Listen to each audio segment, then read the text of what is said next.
Her daughter told the bank she was just the co-signer, like she wasn't standing right there. Marion Thomas, 73, didn't blink, didn't breathe.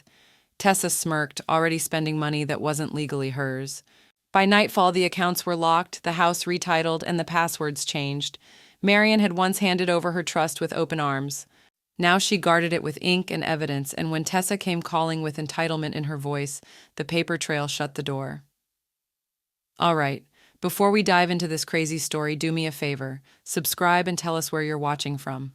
The line inside the bank stretched like taffy under fluorescent lights. Marion stood beside her daughter, purse tucked close beneath her arm, the faint smell of lemon cleaner hanging thick in the air.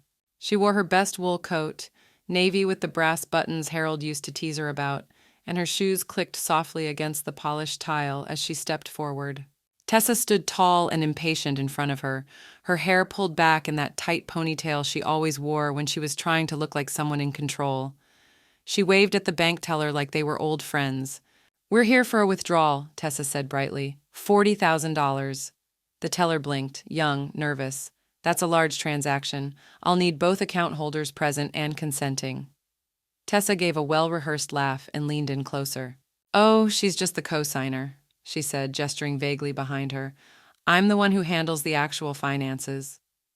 Marion felt it then, that specific kind of sting that only lands when someone throws a match at the bridge you built for them. Her throat tightened, not with tears but restraint. She didn't say a word, not when people turned, not when the woman in the red peacoat beside the rope stanchion raised her eyebrows. Not even when the teller's eyes flicked from Tessa to Marion with a silent question hanging in the air. 6 years earlier, after Tessa's divorce unraveled like wet paper, Marion had opened her arms and her accounts. She had offered the upstairs room in the house, her guest bathroom, and later, when the job hunt dragged on and the bills began piling, she added Tessa to her checking account and the deed.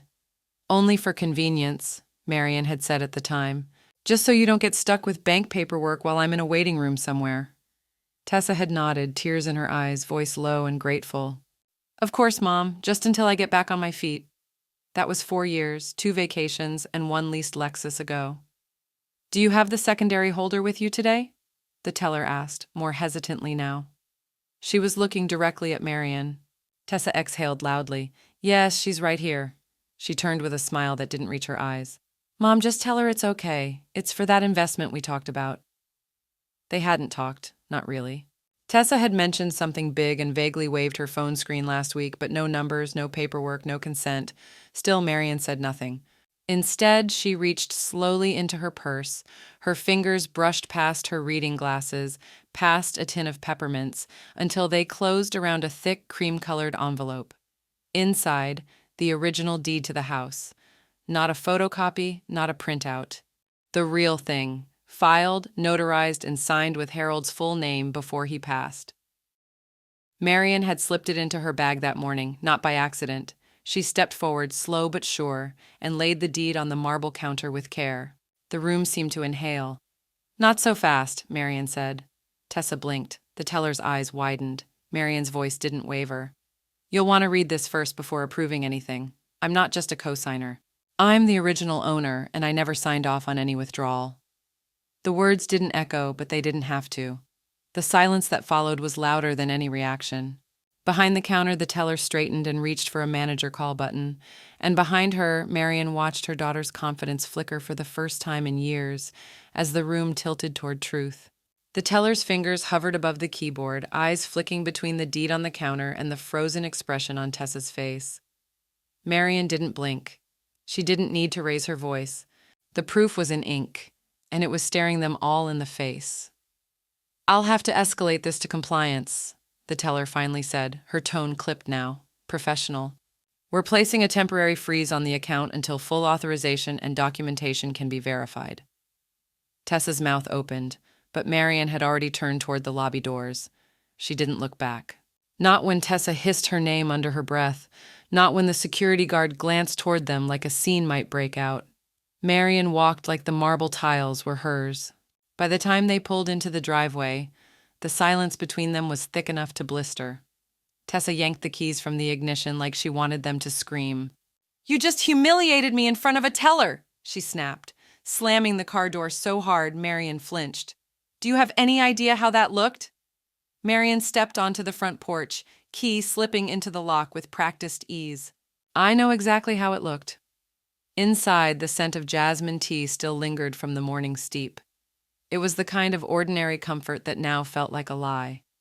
Tessa tossed her purse onto the armchair and turned, eyes sharp. "You've always had this control complex, always watching, hovering. I finally try to do something smart with our money, and you sabotage it like I'm 12. "You tried to move $40,000 without telling me," Marion said, calm but unyielding, "and then told a stranger I didn't matter." Tessa scoffed. "It's our money, our house. You added me, remember, or was that just for show?" Marion walked past her down the hallway to her room, her voice trailing but firm. "I added you because I trusted you, not because I disappeared." Years ago, when Tessa was 16, she'd broken her wrist falling off the neighbor's rope swing. Marion had driven her to the hospital without panic, kept her calm, signed the paperwork, asked the questions. When the doctor looked surprised that Marion wasn't flustered, she'd simply said, "I raised her to know how to get back up." That had been Marion's parenting style, not coddling, not indulgent. A recipe of tough love and late-night listening sessions, seasoned with equal parts sarcasm and encouragement. So where had that daughter gone? 2 days later, Marion sat in a quiet office with high-backed chairs and thick velvet drapes that smelled faintly of cedar and old legal pads. Her estate attorney, Leah Morgan, looked over the deed, the account agreements, and the handwritten notes Marion had brought. "She's listed as co-owner, but the language here," Leah tapped the document, "it's soft.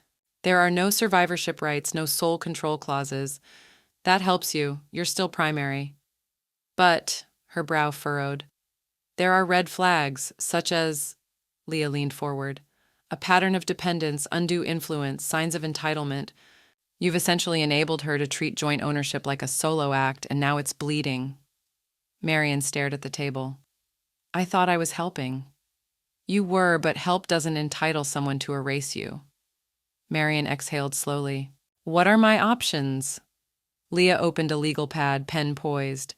"There's a legal path to reverse this, to reclaim full control, rescind co-ownership, and unwind financial entanglements, but," she looked up levelly, "you'll need proof.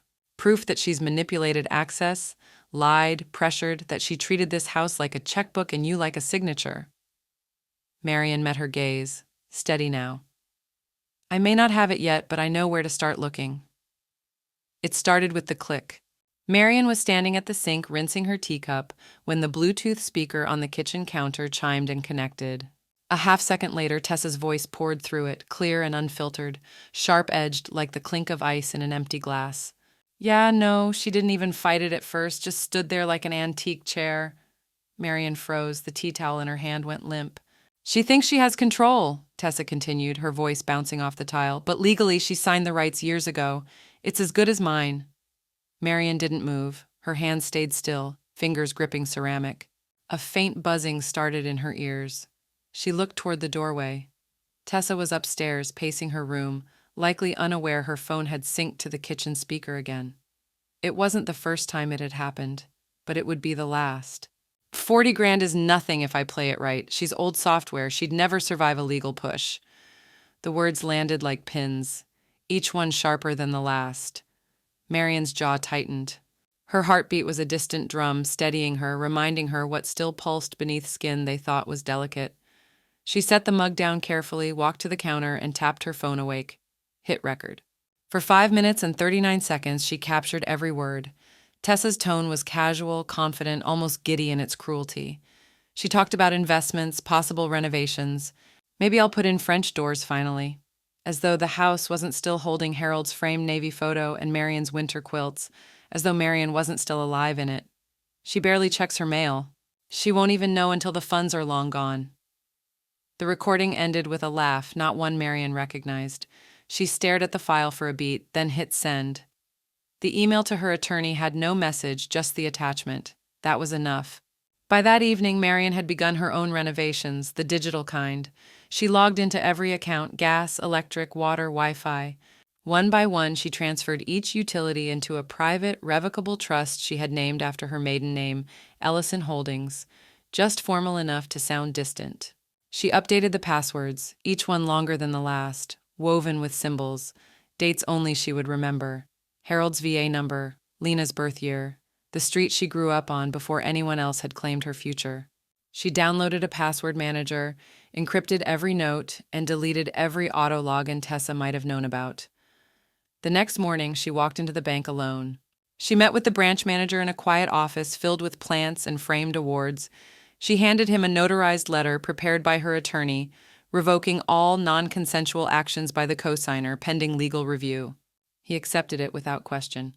"I'll update this immediately, Mrs. Thomas." "Miss," she corrected without blinking. Again that evening, Marian reheated leftover chicken and sat with the silence. It didn't feel empty this time. It felt like armor. Upstairs, Tessa was uncharacteristically quiet. Maybe she'd noticed the Bluetooth sync mishap, maybe not. Marian didn't care. The message had already been sent. 2 days later, a white envelope arrived, addressed to Marian in printed font, no handwriting. The logo in the top left corner stopped her heart for half a beat. First River Community Bank. She sliced it open with a butter knife, hands calm but ready. Inside. "We have received a notarized consent form dated last week authorizing the withdrawal of $40,000 from joint account ending in -8,719. As per the documentation received, this form includes both signatures and an accompanying notary stamp. We are contacting you to confirm authenticity before proceeding." Marian reread it. Her breath did not quicken, but her hand curled slowly into a fist, because she hadn't signed anything, and someone had. Marian stood in front of the frosted glass doors of First River Community Bank, with the letter still folded in her coat pocket. Her fingers curled around the cool weight of her passport and original deed papers. No photocopies this time. When the receptionist offered her a customer service rep, Marian calmly replied, "No, I need the compliance officer." The woman blinked, uncertain. "Is this regarding an account issue?" Marian's smile was thin but precise. "It's regarding a felony." They met her in a small room with a muted carpet and 2 chairs that wobbled slightly at the base. The compliance officer, a man in his early 40s with tired eyes and a wedding ring that looked recently cleaned, reviewed her documents in silence. She slid across the original deed, a sworn affidavit from her attorney, and a copy of her current signature for comparison. Finally, she placed the bank's letter between them like the final piece in a puzzle. "I did not sign this," Marian said. "And I never authorized any withdrawal. I believe the form you received was forged." He didn't deny it. Instead, he glanced at the printout again, squinting at the notary stamp. "We'll need to open a formal investigation," he said carefully, "starting today." By the time she left the bank, the autumn wind had picked up. Leaves scattered across the sidewalk like paper trails. Marian walked slowly, deliberately, letting the cold air bite her cheeks. The chill felt honest. That afternoon, she met with Leah again. The attorney's face darkened as Marian laid out the letter. "We're filing a motion immediately to nullify any forged documents," Leah said, reaching for her laptop. "We'll flag every financial institution you've ever had joint access with. Tessa's banking privileges are done." Marian didn't nod. She simply stared out the window where a crow perched on the lamppost, watching back. At the house, Marian moved room to room, checking locks. The spare keys Tessa used were already disabled, but Marian wasn't naive. Trust was broken. Vigilance had to replace it. She contacted a local security company. Within 24 hours, a motion-triggered camera system was installed. One at the front door, one facing the driveway, and one discreetly nestled in the hallway, aimed directly at her home office. She didn't tell Tessa. That silence was strategic. Later that evening, Marian did something she hadn't done in years. She opened the desktop computer Harold once used to catalog photos of their garden. It was dusty, slow, but the hard drive still worked. She pulled up last week's video logs. She'd installed a basic camera years ago above her desk, forgotten until now, and there it was, timestamp 10:42 a.m. Tuesday, 1 week before the bank attempt. Tessa alone in the office, rummaging. She pulled open the bottom drawer where Marian kept the notary seal from a friend who had retired years ago. It was stored as a keepsake, unused for ages. Marian watched as Tessa glanced over her shoulder, then slid something into her purse. The screen flickered slightly, but the image was clear enough. Her daughter, nose deep in papers she didn't own. Marian sat back, staring at the monitor for a long time before calling Leah again. "I need a handwriting expert," she said. "A certified one." The expert's name was Dr. Wesley Chen, and he reviewed the signature on the form against Marion's known writing samples. 3 days later, his verdict came in writing. The signature on the submitted bank form is not consistent with Miss Thomas's documented signature. Probable forgery. Confidence level, 96%. Marion printed the report and tucked it into a red folder labeled Final Lines. She barely had time to file it away before the doorbell rang. Tessa stood there in leggings and a windbreaker, sunglasses still perched on her head like she was about to jog through the truth. "I want my share," she snapped. "I'm not leaving without it." Marion didn't flinch. She turned toward the hallway and said evenly, "Let me show you something first." Marion closed the door behind her calmly, slowly, as if sealing off a draft rather than a storm. She didn't answer right away. She walked into the living room, the quiet punctuated only by the slow tick of the mantel clock Harold had wound every Sunday without fail. On the coffee table sat a small Bluetooth speaker and a red folder. "Sit down," Marion said. "Not a request." Tessa hesitated but followed, arms crossed. Marion tapped the speaker. It gave a soft chirp, then filled the room with Tessa's own voice, played back in crisp, damning clarity. "She's old software. She won't fight it. 40 grand is as good as mine." Tessa's face paled mid-sentence. Her hand shot up. "You're recording me now?" "Number. I already did." The speaker continued.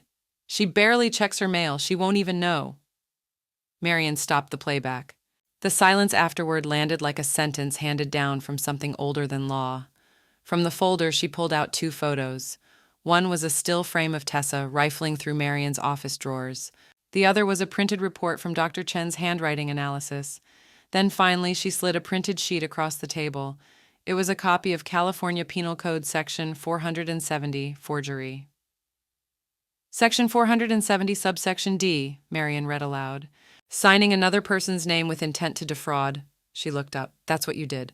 Tessa's mouth opened, then shut, her carefully cultivated expression, measured indignation, strained charm fractured. "You want war?" she snapped, rising to her feet.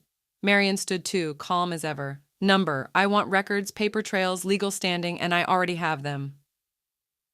That afternoon, Marion sat beside Leah at the county clerk's office. The petition to revoke all co-signatory privileges was signed, time-stamped, and notarized before the hour turned.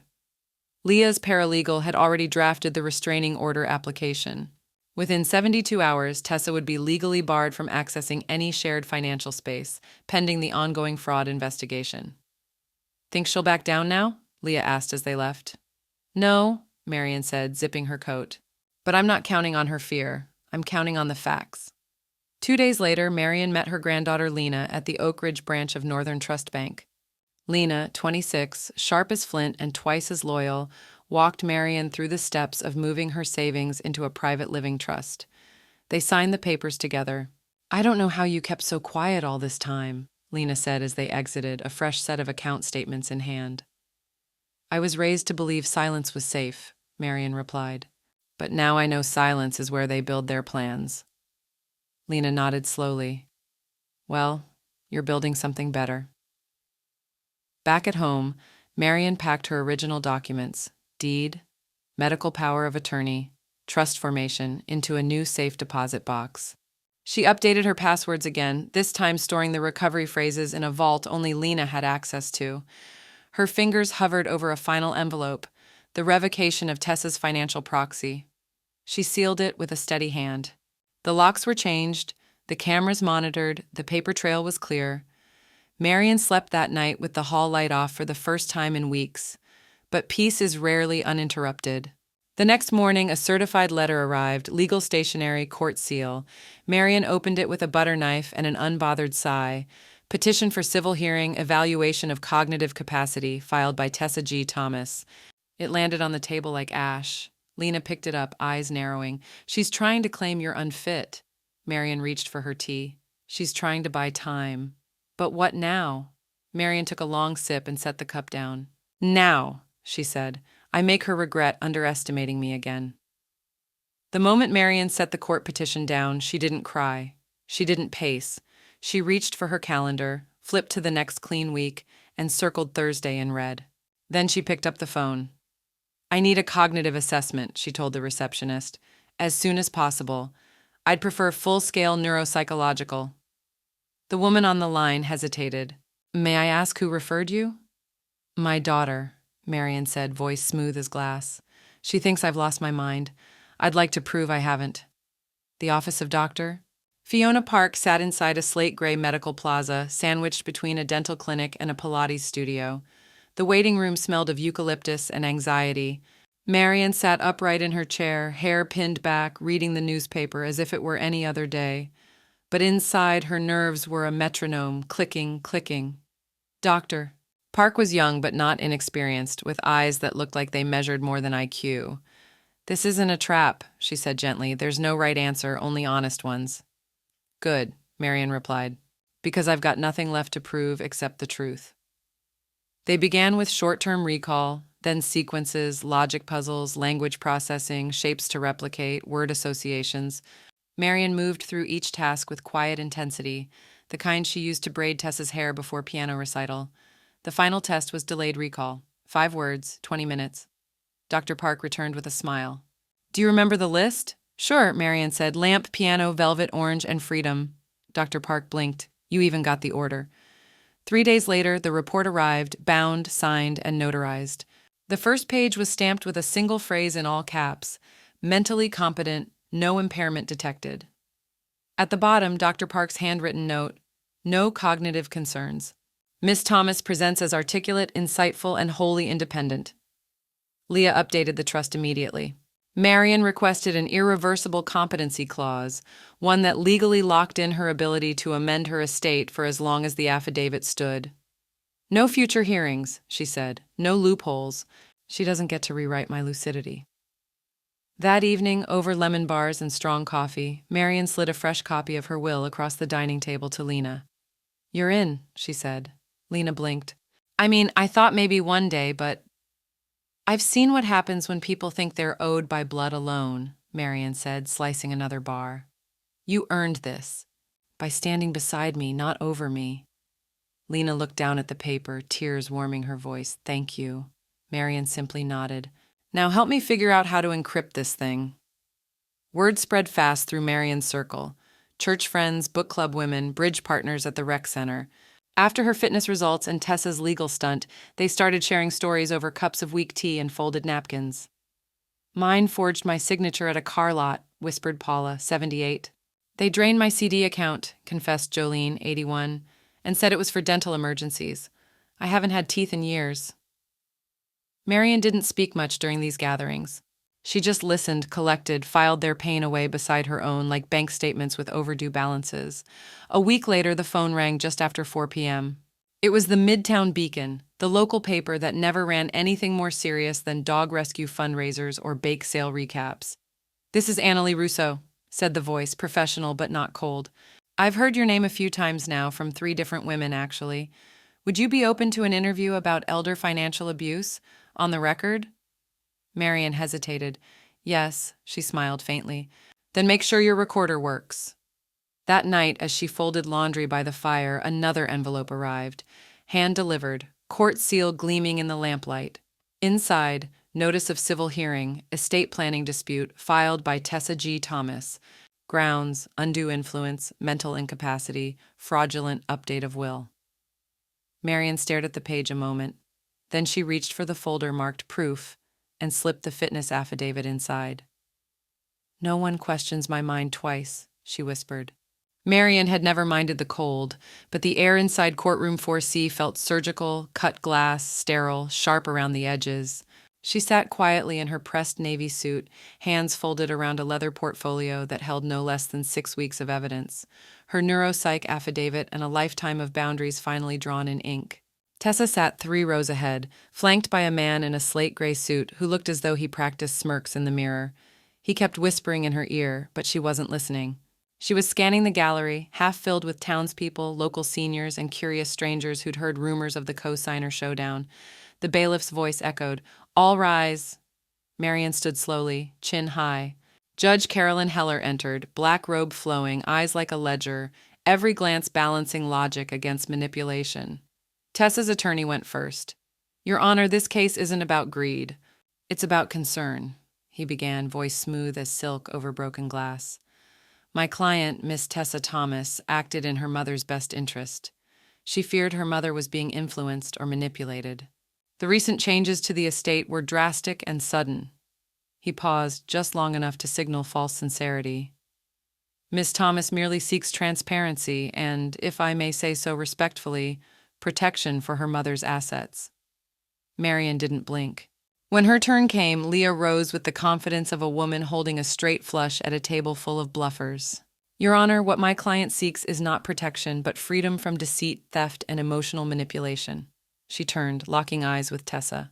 We have documentation of forgery, unauthorized financial attempts, a voice recording obtained legally, and security footage of Miss Thomas illegally accessing private property. She opened the folder. Exhibit A, audio of Miss Thomas claiming the funds were as good as hers. Exhibit B, handwriting analysis indicating forgery. Exhibit C, notarized cognitive evaluation affirming full competency. Exhibit D, security footage dated 2 weeks prior. As each file was handed over, Tessa's posture shrank. Her lawyer's lips flattened into a white line. Judge Heller adjusted her glasses and leaned forward. You're telling me this adult daughter attempted to withdraw $40,000 without full authorization, submitted a forged consent form, and then accused her mother of lacking capacity when the plan failed? Leah nodded. Yes, Your Honor. The judge turned to Tessa's lawyer. Do you dispute the footage, the affidavit? He hesitated, then shook his head. We do not. Judge Heller's voice was cold steel. This is not elder care. This is exploitation dressed in familial concern. The room fell silent but for the click of the judge's pen tapping against her desk. I find no grounds to support the motion to contest the estate plan. Miss Marian Thomas acted with full legal and mental authority. Motion denied. A murmur spread through the gallery. Someone near the back whispered, finally. Outside the courtroom, Marian moved like a woman returning from war. Battle-worn, yes, but intact. She didn't look at Tessa as she passed, didn't need to. Her silence said everything. Tessa's attorney hurried to catch up to Leah in the corridor. Look, this has escalated quickly. Maybe we can mediate, quietly. Off record, no press. No settlement, Marian answered before Leah could. You don't want peace? I want accountability, Marian said. You don't get to rob someone and ask them to split the difference. The hallway was filled with whispers. A local reporter scribbled in a notebook. Marian's old bridge partner waved hesitantly from a bench. One of Lena's college friends stood in the corner, filming for a podcast on inheritance abuse. Marian walked through it all with the measured calm of someone who knew the temperature in the room didn't matter anymore, not when the heat was in her own hands. In the parking lot, as Leah packed up her briefcase, she turned and asked, So, you want to move forward with the asset recovery too? Marian didn't answer right away. She looked up at the sky, clear, wide, and finally hers again. Then she said softly but unmistakably, yes, every penny. The morning after the court ruling, Marian sat at the kitchen table with a calculator, a yellow legal pad, and a bank statement that stretched back 5 years. The sun poured in from the window above the sink, golden and sharp like truth. Lena leaned over the laptop, scrolling through PDF statements Marian had downloaded after gaining full access. We're not looking for chunks, Lena murmured.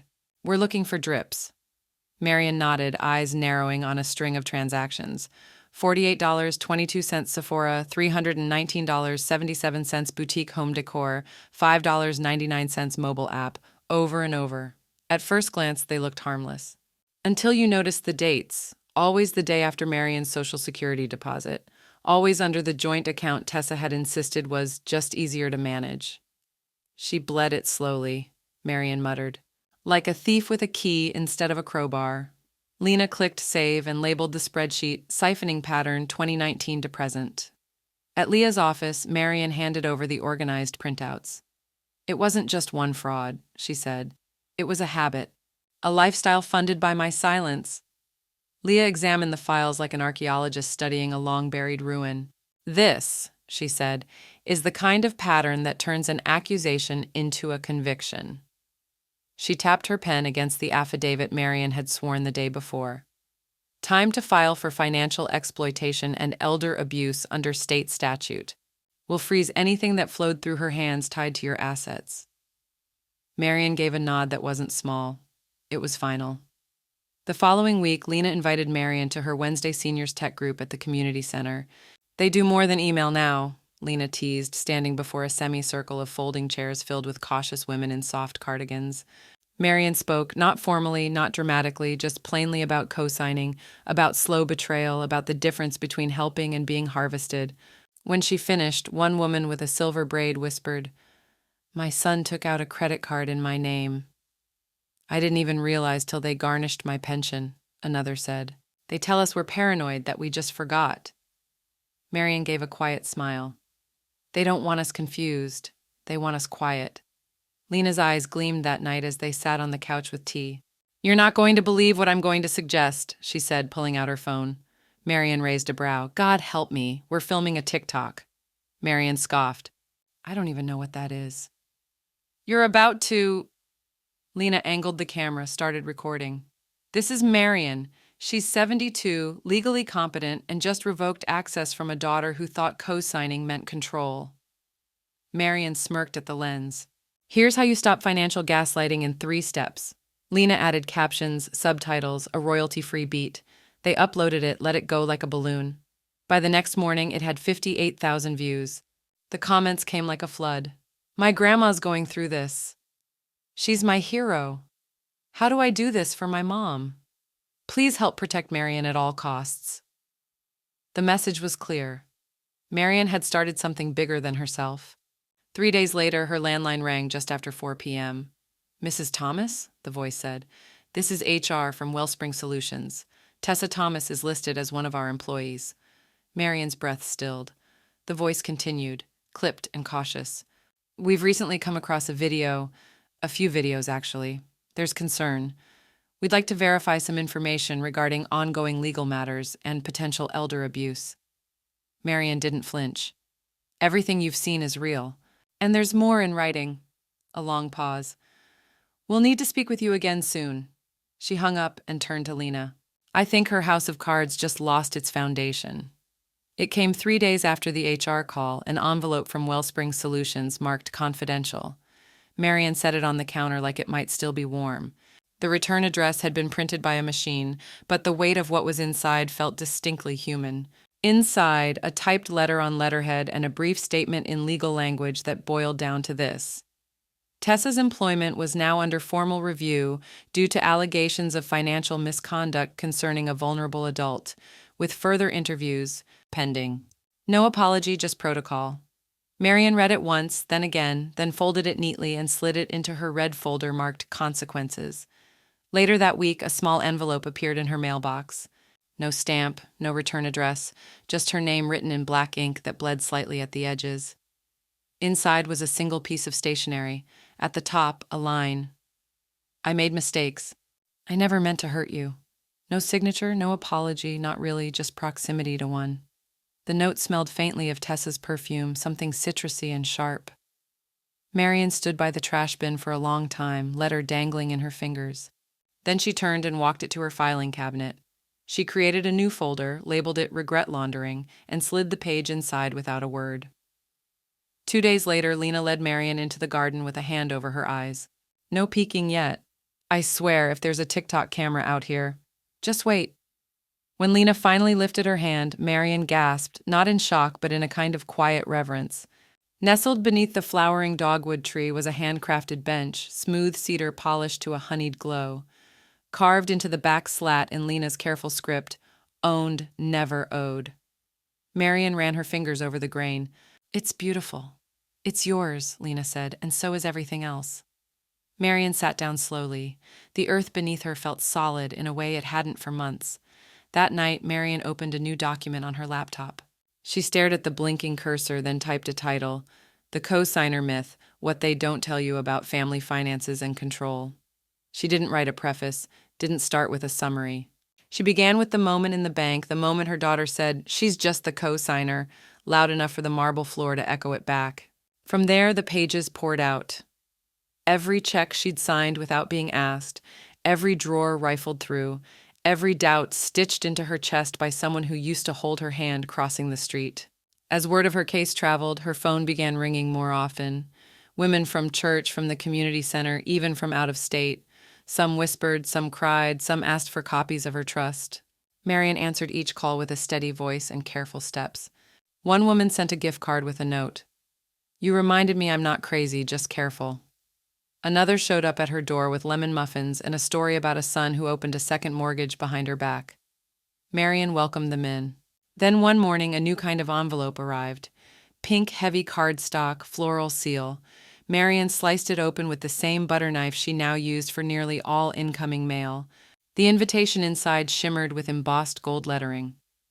"You're invited to celebrate the engagement of Tessa Grace Thomas and Matthew Charles Ellis, an evening of joy, new beginnings, and family reunions. Kindly RSVP by the 15th.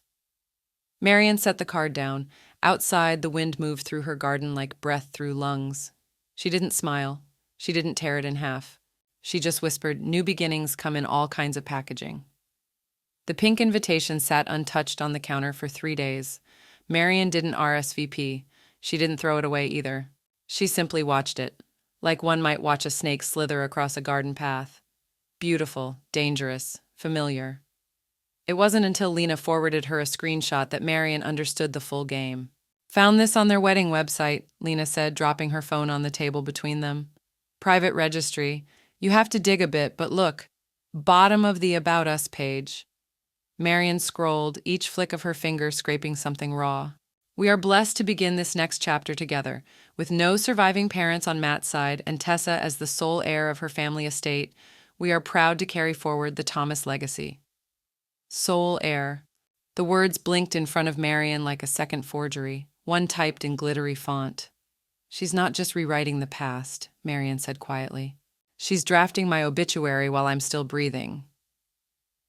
The night of the party came with a sky like smoke, gray, moody, hung with thick clouds that promised rain but only threatened. Marian arrived exactly on time, not early, not fashionably late. She wore a tailored charcoal dress with a brooch that had belonged to her mother, subtle but commanding. The venue was one of those renovated barns dressed up in fairy lights and Pinterest promises. Inside, everything smelled of eucalyptus candles, chilled rose, and performance laughter. Laughter swelled near the charcuterie table. A photographer adjusted his lens, and Tessa, dressed in champagne silk, moved through the crowd with curated grace. Her smile pasted on like a magazine spread. When she saw Marian, her expression cracked, not completely, just enough to reveal the scaffolding underneath. "Mom," she said through gritted teeth, sweeping toward her, "I didn't think you invited me." "I came." Tessa's fiancé, Matthew, appeared beside her. "We're so glad you could make it, Mrs. Thomas," he said, offering a handshake. Marian accepted it, firm, unapologetic. "Actually, it's just Miss... now." She didn't bring a gift bag, didn't browse the registry, or hug strangers pretending to be family. She waited until the toast began, just enough eyes on them, just enough silence to punctuate what followed. When the crowd quieted and the champagne flutes were lifted, Marian stepped forward. "I'd like to offer a blessing," she said, her voice calm, carrying, "for honesty, transparency, and clean beginnings." She reached into her clutch and pulled out a single cream envelope, sealed, embossed with her attorney's insignia. Tessa's face drained. "This," Marian continued, handing it to her daughter in front of the crowd, "is the legal update, retroactive, effective immediately. You are no longer listed on any of my documents. No property, no accounts, no inheritance." Gasps cut through the silence like breaking china. Matthew blinked. "What?" Marian looked at him almost kindly. "You may want to adjust the website." Tessa's hand shook as she held the envelope. "You can't do this here." "I just did." And with that, Marian turned. She walked out into the night without a glance back. The wind had picked up, cool, clean, scented faintly with lilacs from a garden someone else would never inherit. Behind her, Tessa's voice cracked like glass. "You'll regret this." Marian paused at the car door, placed a hand on the roof for balance, and murmured, "I already did, but only once." The next morning, Marian sat in her garden with a cup of chamomile, watching a squirrel dart along the fence. The pink envelope still lay open on the windowsill, mocking its own optimism. Her phone buzzed. A new message. Sender Cohen and Gold LLP. Subject: Request for mediation, estate disputes, and family division. Marian read it once, then again. Below the message, Lena's text arrived like clockwork. Want me to reply with a meme or a legal citation? Marian smiled faintly. Neither. Let's make it formal. The conference room smelled like fresh ink and nervous paper. Marian sat at the long table across from Leah, sipping water while a mediator's chair sat conspicuously empty. I read the brief, Leah said. They're asking for shared arbitration on misunderstood terms of inheritance. Not fraud, not forgery, just confusion. Marian didn't look up from the manila folder in her lap. Thieves don't get peace talks. They get audits. Leah slid a pen across the table. I can file the asset separation paperwork today. It's more than civil. Once the audit proves consistent siphoning, we're pushing into criminal. Marian signed without blinking. Then let's stop playing polite. Lena didn't just support the move, she amplified it. People don't get it until it's in their ears, she said, perched cross-legged on the living room floor with her laptop open and a tiny mic clipped to her sweatshirt. We turn this into a series, episodes, guests, stories. Marian arched a brow. You want me to air our family's dirty laundry online? Lena grinned. I want to show people how to wash theirs before mold sets in. They called it co-signed, not controlled. The pilot episode opened with Marian's voice, measured, calm, and sharp as ever. When someone tells you co-ownership is love, ask who holds the keys. Within a week, the podcast had 8,000 listens. By the third episode, survivors were emailing in, sharing their stories of checks cashed without consent, houses sold from under them, and wills rewritten in invisible ink. Marian didn't need to shout. She just needed a microphone. Meanwhile, the ripples reached further than expected. Tessa's name vanished from the board of a women's nonprofit she'd helped fund, quietly, no fanfare. A grant application was paused for review. Her fiancé's company retracted a PR feature before it ever posted. She made her bed in high heels, Marian murmured, but it's still just a bed of lies. The Midtown Beacon ran a profile under the headline, Power, Paperwork, and the Price of Permission. The article didn't sensationalize. It didn't need to. It opened with, At 72, Marian Thomas knew the cost of silence, so she wrote back with documents instead of doubt. There was a photo, Marian seated on the cedar bench beneath her dogwood tree, holding a copy of her podcast notes, the engraved words, visible behind her shoulder, owned, never owed. Old friends began writing, some called. A few showed up with casseroles and stories. You reminded me, one said tearfully, that we're not burdens. We're foundations. Marian never asked for attention, but she accepted every moment of it like she accepted sunlight after a storm. Earned, not gifted. Then one evening, Leah called. The sun was dipping low, casting a bronze light across Marian's freshly watered roses. Her phone buzzed once, twice. She answered. They're ready, Leah said. The bank, the investigation, everything. Marian didn't speak at first, just let the weight of it hang between them like an unopened envelope. It's been months, she finally said. Months of recording, filing, remembering every inch of what was stolen. I know. Marian glanced toward the file cabinet where the red folder labeled proof sat like a sealed verdict. Leah's voice softened. Do you want to come into the office, or should I read it to you over the phone? Marian's lips curved only slightly, not joy, not victory, just resolve. Read it, she said, out loud. The next day the envelope came by certified mail. Hand-delivered, signature required. Marian opened the door just as the delivery driver lifted his hand to knock. He handed it over without a word, but the look in his eyes lingered, a silent recognition. Maybe he'd seen her name in the paper. Maybe he just knew what victory looked like wrapped in legal parchment. She didn't open it right away. Instead, she made tea. She waited until the steam curled like breath over the rim of her cup, until her fingers were steady against the weight of justice folded inside. Then, at her kitchen table, Marian slit the envelope open with the letter opener Harold once used to file tax returns. At the top, First River Community Bank. Below, official determination regarding account ownership and legal standing. Following a full review of evidence, including security footage, voice recordings, notarized documentation, and third-party handwriting analysis, we hereby recognize Marion Thomas as the sole and primary legal owner of all relevant accounts and assets in question, effective immediately. Co-signer status of Tessa Grace Thomas is permanently revoked. There was more legalese attachments, a footnote that confirmed Tessa was now flagged in the institution's internal risk system, barred from co-signing or accessing any financial accounts at any First River branch for the foreseeable future. Marion smiled, but not wide. It was the kind of smile made in the aftermath of grief, not joy, but reclamation. She left the envelope open on the kitchen counter and walked slowly to the living room, where the fireplace mantel had long sat bare but for a photo of her wedding day and a candle she never lit. From a drawer beneath the bookcase, she pulled out the house deed, now legally fully hers again, and slipped it into the fireproof frame she had purchased weeks ago. She hung it above the mantel with Lena's help, one nail, one purpose. When it was level, she stepped back, brushing dust from her fingers like closing a chapter. "You good with that spot?" Lena asked. Marion nodded. "It took a storm to rebuild this house. Might as well see the foundation." That night she cooked. Not frozen meals or quick reheats. Real food, roast chicken, rosemary carrots, fresh bread that warmed the kitchen with the scent of home and finality. Lena arrived with a bottle of red and 2 friends from the podcast listener group, survivors both of them, who now spoke with the same clarity Marion had once believed she'd lost. They didn't talk about Tessa. They talked about wills, trusts, and love that wasn't tied to conditions or access codes. Over dessert, Marion raised her glass.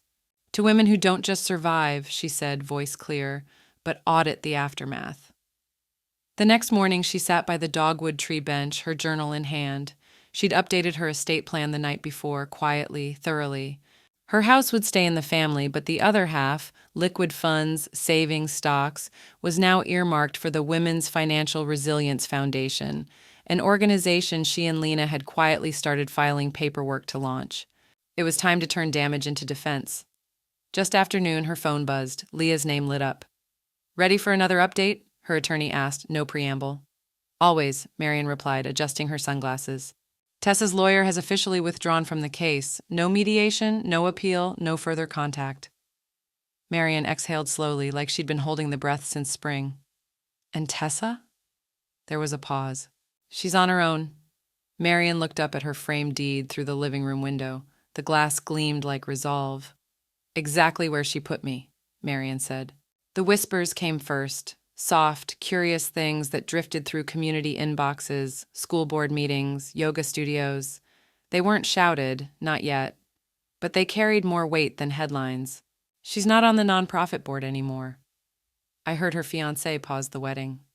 Something about a lawsuit, her mom. Tessa's public life, curated like a gallery wall, had begun to tilt. One sponsorship withdrew quietly. A conference panel she'd been scheduled to moderate replaced her with someone younger and blameless. And finally, word broke that her employer had amicably parted ways with her, HR language for the kind of dismissal you don't put on LinkedIn. Marion read the news in a grocery aisle, flipping through the community paper, no photos, no explanation, just a 2-line announcement next to an ad for discounted potting soil. She didn't smile. She simply folded the paper and placed it in her cart beneath the bananas, out of sight. That evening, Marion sat at her desk with a fountain pen, one she hadn't used since Harold's passing. She pulled a single page of thick ivory stationery from the drawer and began to write. "Tessa, I won't waste this letter on blame. We've both carried too much of it already, though not equally. I'm writing this because silence gave you room to rewrite the story. This time, I will write it back. I was never just a cosigner. I was never your backup. You tried to cash me out of my own life, and when I finally spoke up, you called it cruelty. You didn't steal my money, you tried to steal my clarity. That was your mistake. This will be my last correspondence, not because I hate you, but because I love myself enough to stop letting you hold the pen.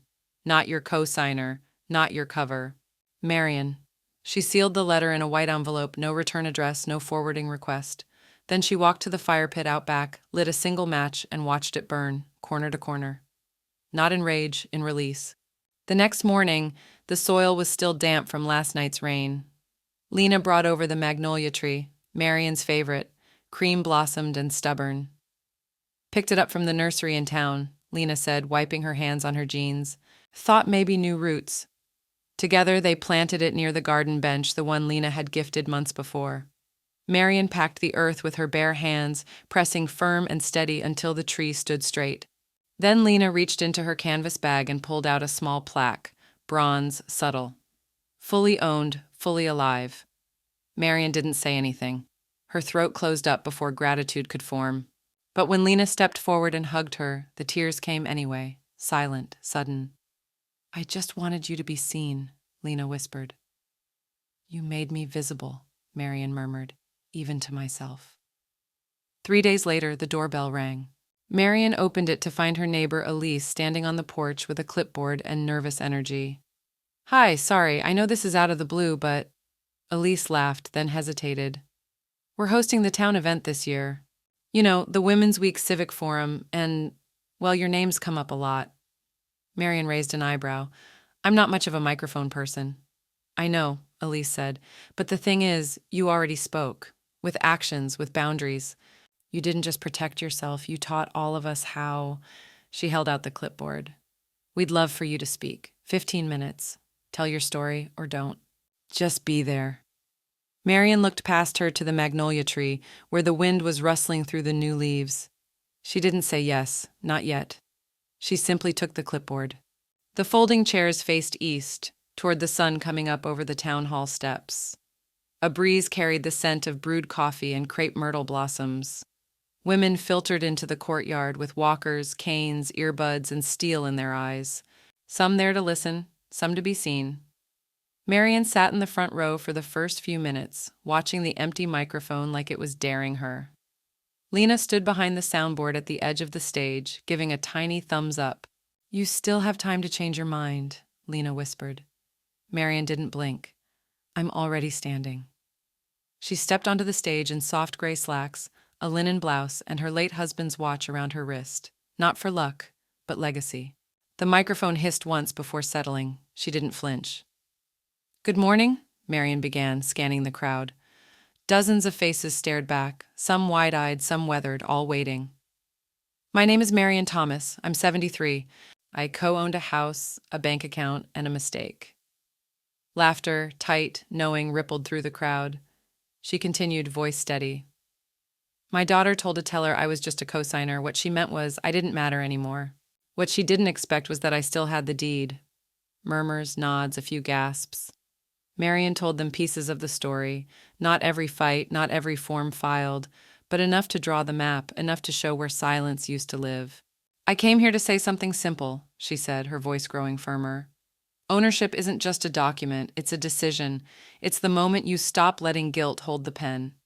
A pause, then, you're not just caretakers. You're still owners of your time, your choices, your name. The crowd rose in applause like a tide, slow and roaring. One woman dabbed her eyes with a crocheted handkerchief. Another held up a fist, whispered, It's about damn time. Afterward, Marian stood near the magnolia sapling she'd donated to the town garden. The plaque at its base now read, Planted by Marian Thomas in defense of dignity. Women lined up, not for autographs, but for answers. Can you recommend a lawyer? My son's been using my credit. How do I prove it?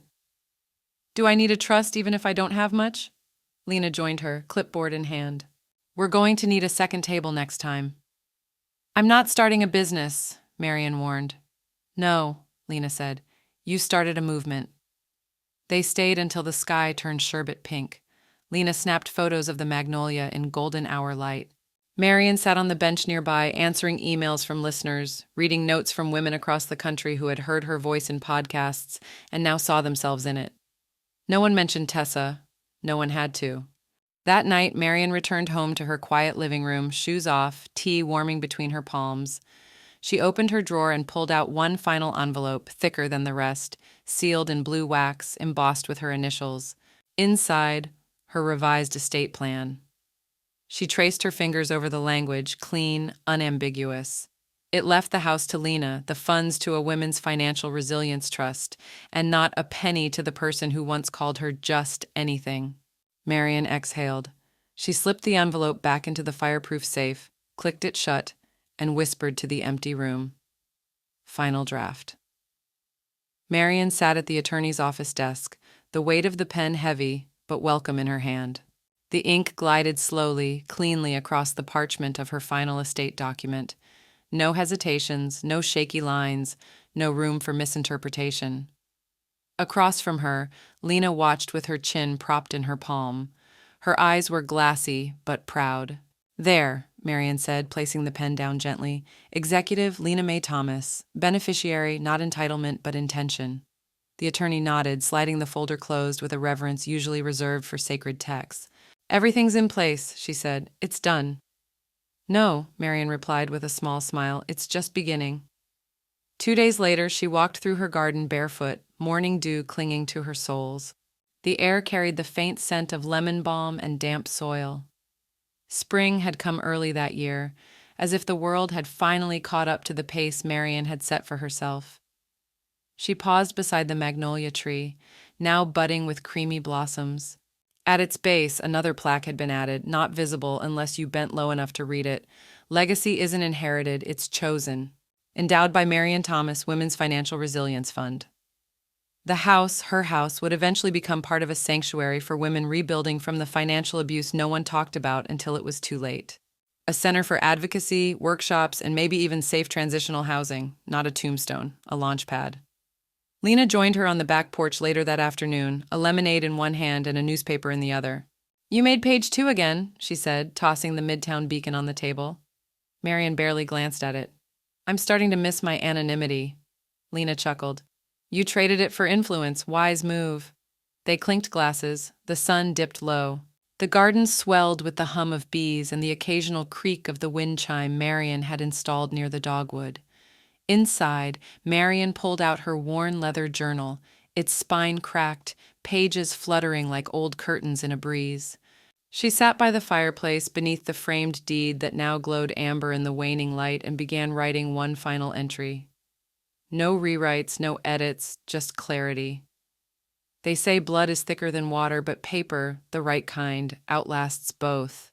Tessa tried to reduce me to a footnote, a placeholder, a backup plan waiting to be overwritten, but I was never secondary, not in my own story. She called me just a co-signer. What she meant was I was no longer human, only a function, an access point. But I was the name on the deed, the heart of the house, the spine of our history. So I rewrote the ending. Not out of spite, out of self-respect.